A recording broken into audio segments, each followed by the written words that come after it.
Welcome to the Slop Farm. Enjoy the video. You have your tape, a mirror, and something to note numbers. Start now. First, stand straight with feet together and relax so muscles don't distort measurements. Place the tape where the garment will sit, for example, natural waist at the narrowest point. Make small adjustments in the mirror to keep the tape level. Once done, read to the nearest zero. 5 cm or 1/4 inch and write it down immediately so numbers aren't forgotten. Now measure chest or bust across the fullest point. Make sure the tape is level and you exhale slightly so it's not overly tight. Next, find the natural waist and the fullest hip point. Keep the tape parallel to the floor and record both.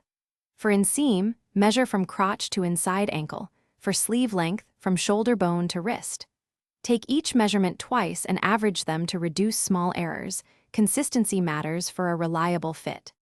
With your measurements noted, check the brand size chart and prioritize the area that affects fit most. Chest for tops, waist and hip for bottoms. When you try the garment, move, sit, lift arms, and walk to confirm comfort and range.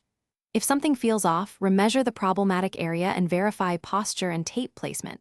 Small errors are common. If persistent, consider sizing up for comfort or a tailor for minor alterations to achieve the intended fit. Thanks for watching.